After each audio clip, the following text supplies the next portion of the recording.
Hello World. Such a program is often the first written by a student of a new programming language, but it can be used as a sanity check to ensure that the computer software intended to compile or run source code is correctly installed, and that its operator understands how to use it. I took that from just like a Wikipedia article. If you search up Hello World program, it's the first Wikipedia article that I could find. And from it, I took away two things. That a Hello World program is sort of like a first step down a new pathway. You would use it if you're trying to learn a new language and you just want to test whether or not your environment has been set up properly. It's also, in a sense, a sanity check or a moment of pause to reflect and understand how a smaller component fits into a larger structure. That's quite an abstract thing that I've written. What I mean by that is that if you're debugging, you might use print statements. You might say print hello world to try and figure out what is happening in a sort of larger scope, so maybe a function or a class that you're debugging. There's better tools, of course. On like a microcontroller, you'd use breakpoints and sort of some form of hardware interrupt or something as a better tool for debugging, but it serves as a good purpose or a good start for reflection on what a bigger system's trying to achieve. It's quite an abstract way of thinking about it. With 2025 approaching an end, I want to reflect upon the journey I've taken this year, set goals for next year, and deliver a high-level plan for what I want to achieve in 2026. It's certainly a lot different reading this out loud than writing. In my head, it just, it sounds like perfect, but when you actually sit down and you read it out loud, it's a lot different. But that's sort of the introduction to this video. I'm making this for myself.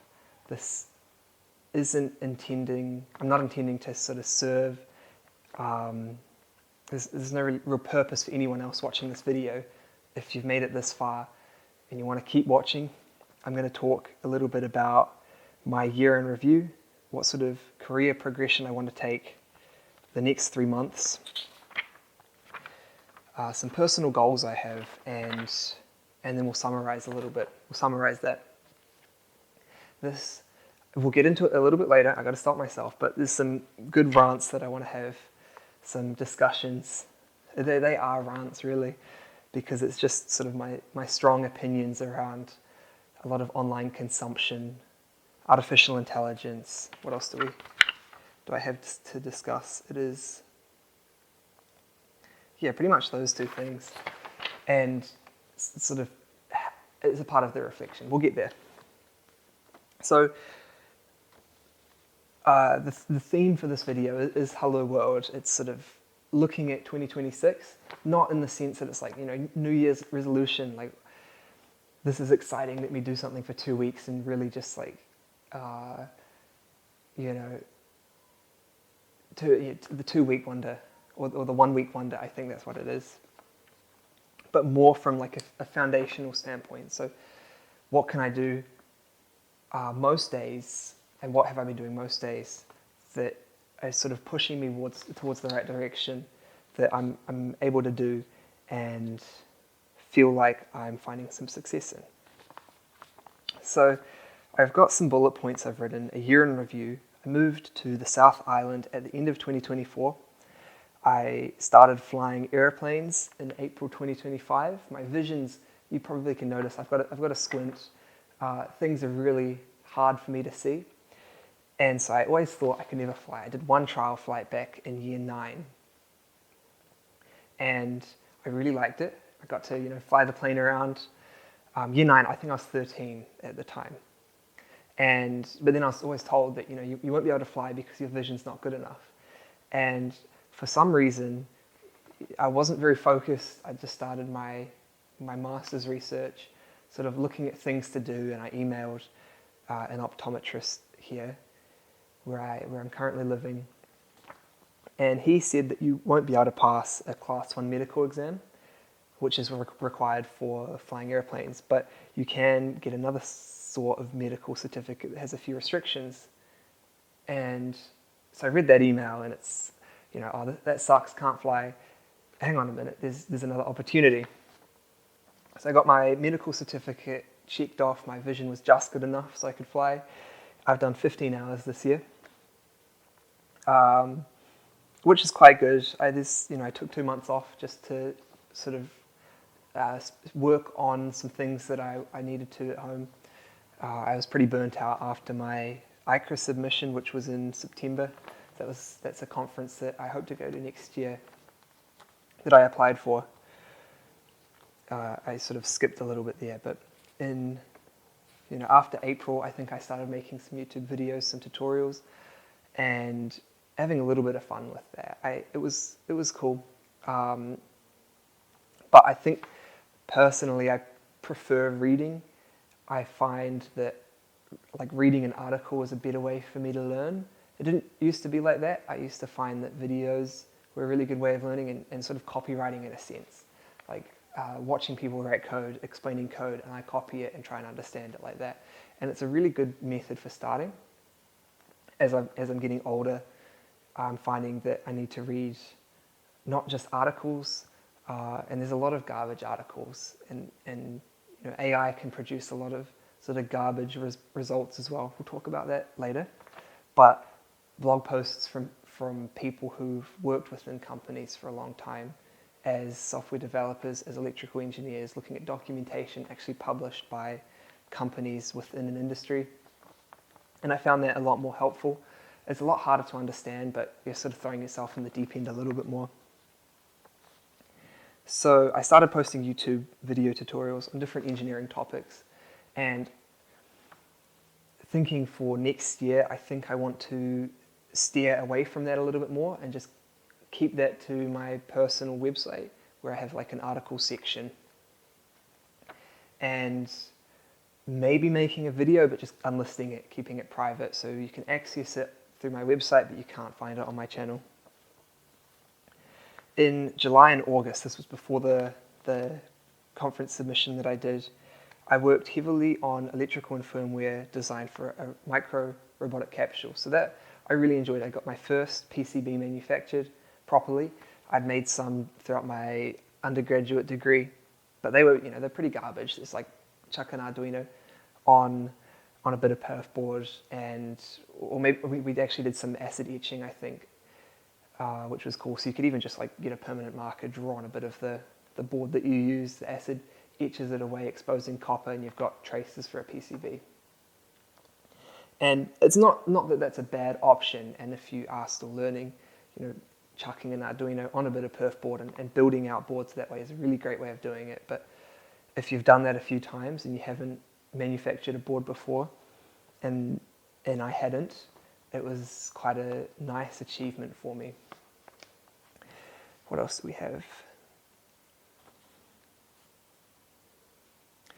With that, I found a lot of enjoyment in firmware, software, and electronics. So I didn't really know where I wanted to go when I finished my university, what I wanted to do with my career. And it wasn't until I sort of started flying that I realized that I really liked the aviation industry. It was so interesting to me, and I could remember stuff, and I'd want to learn about it as well. It was just something I wanted to talk about a lot, and that was a really good sign that I'd found something that I'd enjoyed. I was offered a master's project, which I was very fortunate about and am pursuing at the moment. And I took it on board because I wasn't sure where I'd find myself in the future. And I didn't really have much direction. And so I sort of, at the start of last year, I thought to myself, maybe I'll use 2025 to try and figure out what I want to do, just slow down a little bit, focus on finishing my study. My scholarship's enough to cover some bills and my rent, and try and find some direction through that. And I think I've found the direction, but I haven't taken any action on that yet. I'm starting, and I have been for a few months, but with 2026 coming up, I've got some more changes that I need to be able to be aware of, be able to manage, and sort of factor into how I want the year to play out. I've already mentioned I submitted to an international conference in September, and then shortly after that, I think I took maybe 4 weeks off working. I didn't do all that much because I was pretty burnt out. My colleague and I worked really hard to submit to that conference. In fairness, if we were more prepared beforehand, we wouldn't have had to work so hard in the last sort of 8 to 6 weeks, I think it was. And it was a lot of late nights. A lot of late nights. So I took 4 weeks off after that, and then I started to look at what sort of opportunities there might be for some just experience, do something a little bit different from engineering. I really liked architecture, and this was earlier in the year, I tried to make something out of that, doing some work for different companies, different local studios around the place, but I didn't put enough effort or energy into it. I didn't have the drive at the time to actually see any of the results through. This, after September, had the 4 weeks, and then I started doing some voluntary work at the local radio station here, and that was really cool. And I really pushed hard for that. I really love music for a start.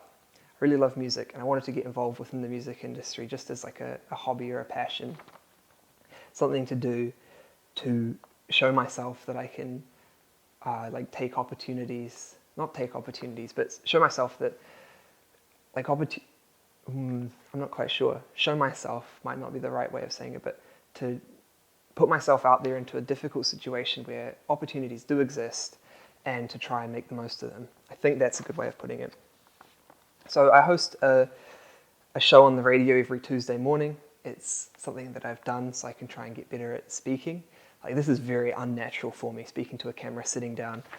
I really enjoyed setting up the studio. That was good fun. But actually presenting is quite a difficult thing for me. So part of the reason I wanted to host a show was so I can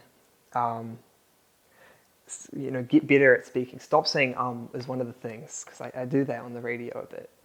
And to sort of be able to convey information in a really sort of concise way that's quite meaningful. I can go on huge tangents, so trying to avoid that a little bit, keeping to the point, keeping it clear and easy to understand from how I'm communicating.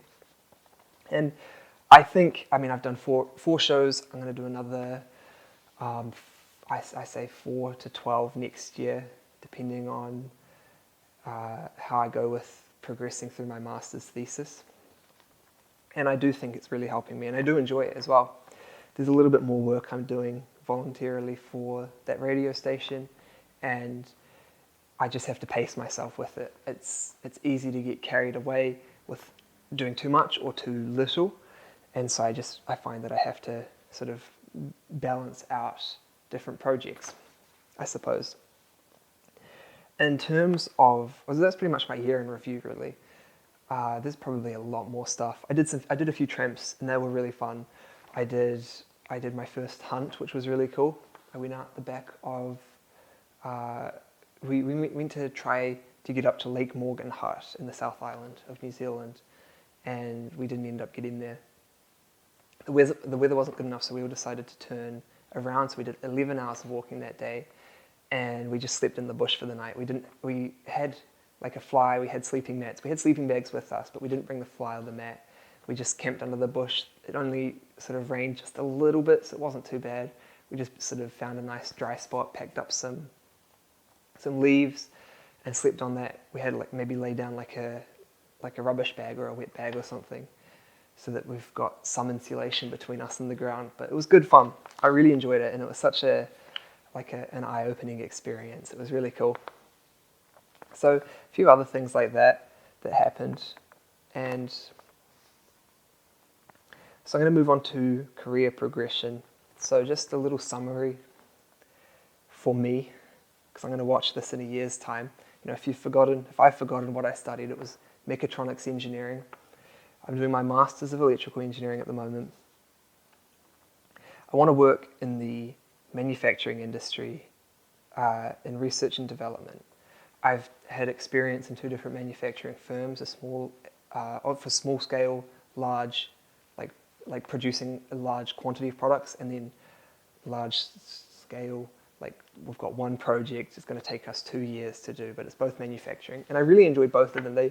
I did both of them because they were like mechanical engineering, being in a workshop, something that I'm less comfortable with, but I got to learn to weld, I got to learn to fabricate some stuff and just be a bit more hands-on practical. And it all just comes down for me of, I can design all this stuff, I can think about it so much, but there are going to be no results if I never take any sort of action, if I never take the next step to manufacture it, to build it, to actually do something like that. So what else do we have?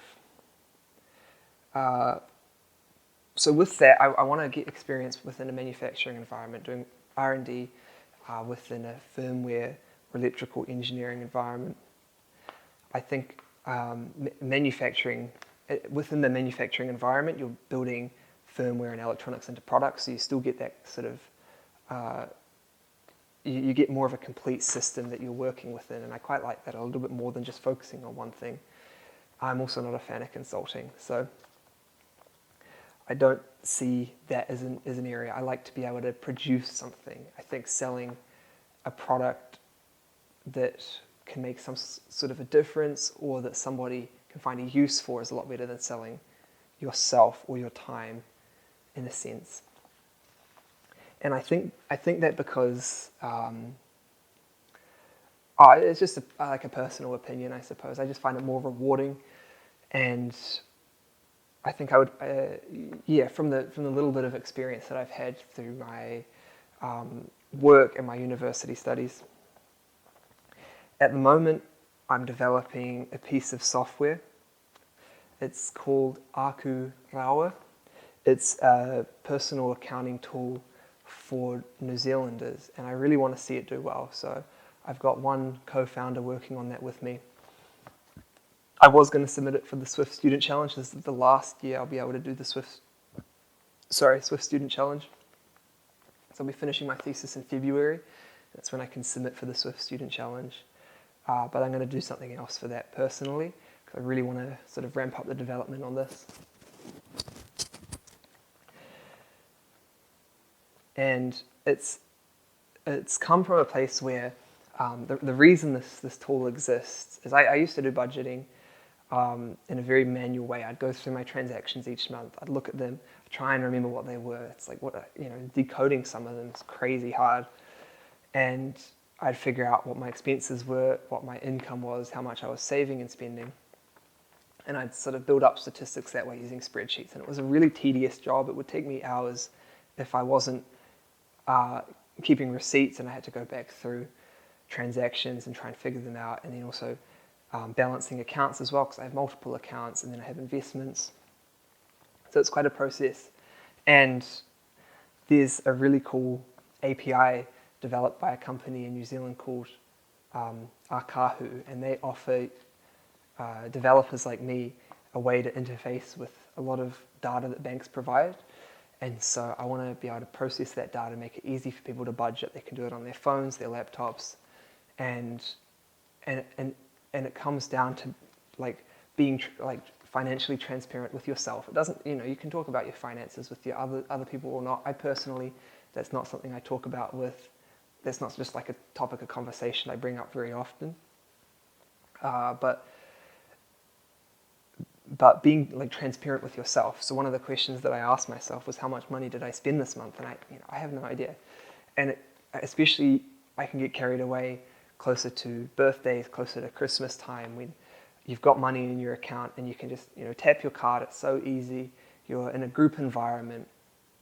If you don't have any goals, financial goals, or things that you're trying to achieve, then you've got no purpose, and you've got no you've got your finances, your personal finances have no purpose. And I think that honestly has an effect on, I honestly think that affects like a lot of Kiwis. I think like finances can be scary, and there is a lot of hardship at the moment people are facing in terms of finances, but I think a way through it is to be transparent with what you're spending yourself. you can't lie with numbers. So if you create a budget and it's done in a way that it's easy for you to create and it does all the calculations for you and it shows you only what you need to know, then you can't lie with it. You can put in, I want to spend $200 on rent, $100 on groceries, $100 on entertainment, so subscriptions to Netflix, Disney, maybe going out to the movies. And so that's $300 or $400, I can't remember how much I said, but if you're only making $200, you can't fraud that, you can't lie about that. You have to relook at your financial position and be honest with yourself rather than just taking from savings and just trying to get by, as I think a lot of Kiwis might be doing. So I really want to continue developing that. It will cost. I don't want it to cost, but there is a cost to using the Akahu API, and then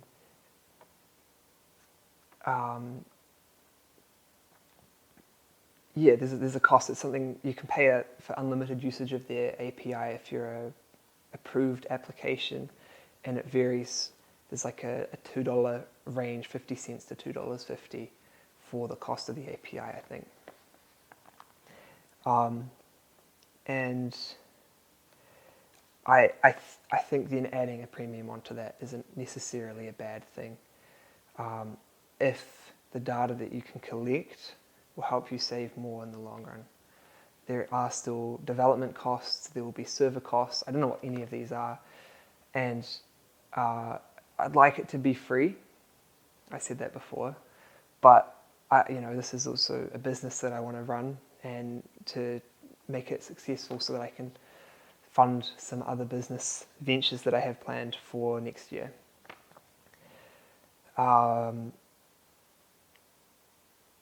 So that's the big one. That's my big focus at the moment. Over the next 3 months, what do I have planned? I want to create just one article on Sensor Fusion because I have a job interview. It's not really an interview, it's just like an introduction. I sort of called up the company and I said, hi, can I come and look at your workshop on this date and meet with your management team, and if you have any job opportunities, that'd be really cool. And they said, yeah, come on in. And so I'm going to bring a CV in and just, ask some good questions, show some interest, see if there are any openings available, and if not, that's fine too. And so to prepare for that in the next week, I just want to create one Sensor Fusion article. I've got my little STM32 board that I've had sitting on my desk for ages, and there's an IMU connected to it. And I can't remember how many months ago, maybe 2 months ago, I started writing a program. It was based off a Phil's Lab tutorial that I was following for Sensor Fusion for a bigger project that I wanted to do, like a personal project. And so I want to finish that, so I've got some example of firmware that I can write. I've got examples of some electronics that I've been designing as well. And being able to present a portfolio, I think, can put you in quite a strong position. I don't think a CV, especially for a graduate like me these days, is quite enough. For the Swift Student Challenge for next year, I've got an app on the App Store. It's called GA Fuel Log. It's super basic. It took me about 10 hours to make, which might be quite a long time, but it's 10 hours, maybe a bit longer, maybe 14, 15 hours. That's from start to publishing on the App Store. And I want to just develop that a little bit. There's a lot of accidents that happen from pilots not doing their pre-flighted checklists, not following procedures, and not trying to, and cutting corners when it comes to making sure you're safe to fly in terms of fuel calculations. I mean, I open up Facebook every so often, and I don't know who posts them, but I get like a date, a general aviation incident report. So it's a private pilot, and they don't have proper fuel management. They don't pre-flight the aircraft. There's a lot of accidents that could happen if pilots follow the right procedures. A lot of them that I follow at the moment when I prepare to fly, there's a lot of different ones that you have to remember. You have to do performance charts, you have to do a weight imbalance, you have to do your fuel calculations, you've got to pre-flight it, you've got to read NOTAMs, you've got to get your ATIS, and there's all these different systems for doing that. And a tool for me personally or for other pilots that can help them, I think could be beneficial. I wouldn't want to make any money off that. It would just be for the Swift Student Challenge, it'd be like a personal project. Unless, of course, there's sort of API costs, I actually don't know, and then I just want to cover them.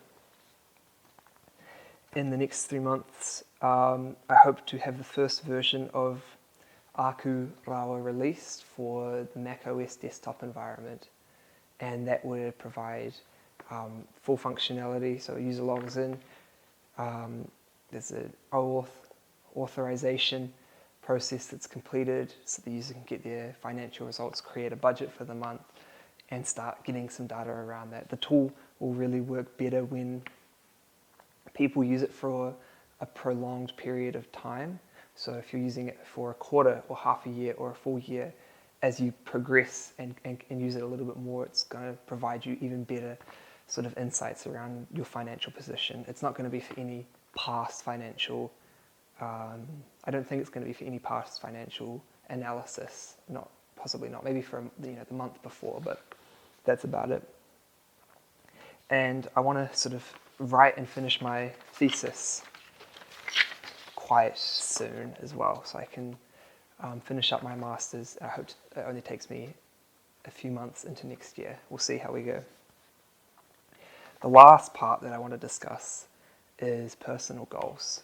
So this is where we're going to this is where I'm going to have a little bit of fun and just talk a little bit about what I'm slowly starting to realize. So I'm getting a little bit older and a little bit maybe more cynical, I'm not sure. So I've got notes here.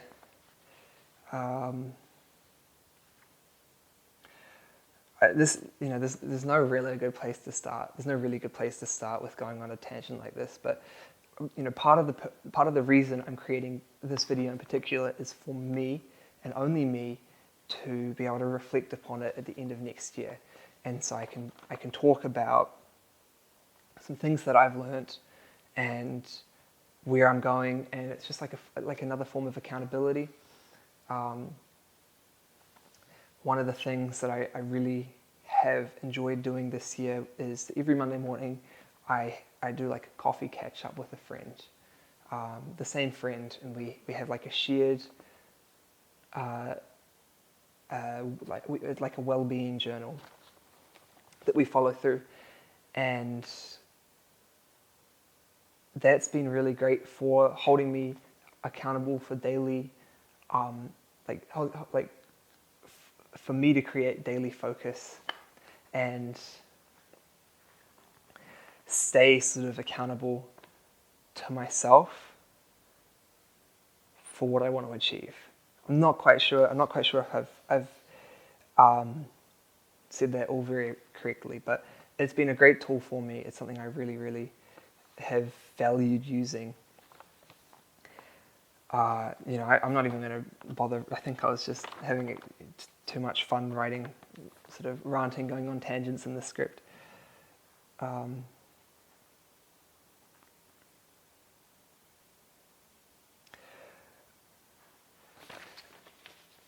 So I'm coming to the sort of personal goal setting stage of this video, and there's setting like high goals, and it's like I want to achieve this and this and this, but I do want to distinguish I want to make like a distinguish. I can't think of the words. This is not designed to be like lock-in culture. It's not like January the 1st, let me read 15 minutes before bed, let me run an hour a day, let me do this and this and this and this, and I have to do it consistently, because there's so much wrong with that. There's so much wrong, and I don't think lock-in culture is very good. I don't know if it's becoming less. I don't see it online very much anymore, but maybe it's because my algorithm's been changed to just like airplane videos or something. I think when it comes to myself, I think I have quite a busy life, and that routine is difficult because in a week's time, I'm in a completely different. I'm on a completely.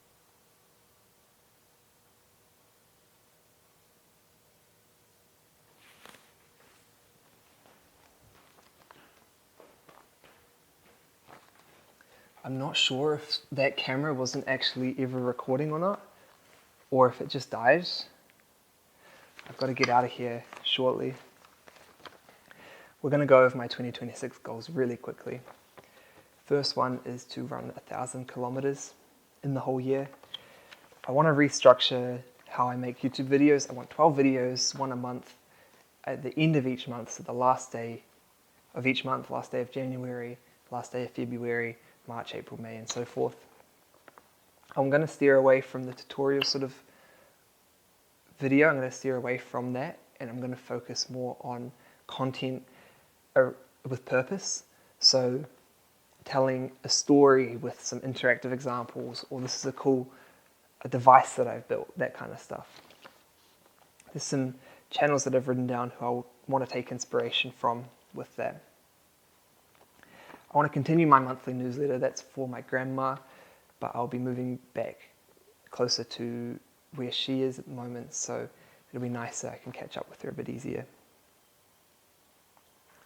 Post one article monthly on some form of technology that I've been developing. So I haven't been doing that at all on my website.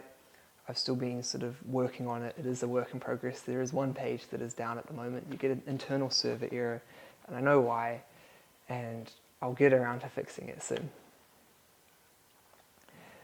What else do we want? 20 plus hours towards my PPL. Continue a weekly radio show of some form, because I really enjoyed that. It might be like an interview that I do, maybe in a weekly format, maybe in a monthly format. We'll see how I go. And a big one for me is just keeping sort of my focus and my direction every day. This is because what I do at the moment is I journal every single day. This is what I want to achieve. These are the tasks I have to do. Am I doing them? Yes, no. If I can do that consistently, I think I'll make good progress towards getting some industry experience as an R&D firmware engineer, some business experience with my personal finance accounting tool that I'm building. And I don't know if it's worth putting it in or not, but I think it is. I'm already we're probably at an hour or so already. There is, I have a really good friend, and he treats himself with a new car for every big milestone that he achieves. And I think it's actually a really cool idea. It sort of keeps him on track. He manages so many projects, and he's successful in all of them. And it's great to see. It's really inspirational. I think I'll continue something along those lines. I'll take inspiration from him, and if I can achieve all of this to my own personal standards of satisfactory, then I'll buy a project car. That's what I really want. End of the year, that can be my reward. I know what project car I want, and I'll write it down. I won't say it on camera. Or maybe I will. What I really want is to buy a Porsche that needs to be done up. So something like a Cayman, a 911, anything vintage before sort of the 70s. I'm not a fan of the 944s or the Boxers or the Boxster, I can't remember what they're called, but something like that. I will either have bought one by the end of next year if I can achieve all of these goals, or I will be actively looking for one and ready to purchase one. I want to strip it down. I want to learn more about like mechanical engineering on cars, and just have something I can do in the weekends, in my downtime, like a project like that, and spend 3 or 4 or 5 years working on it, getting it up and running until I'm happy, and that's even more rewarding in itself. So that's pretty much it for what I wanted to talk about. Just to summarize, this is sort of like a video for me. I don't expect anyone to watch it. This is for me to watch at the end of the year as just like a reflection on how this 2025 has gone. and where I want to be in 2026.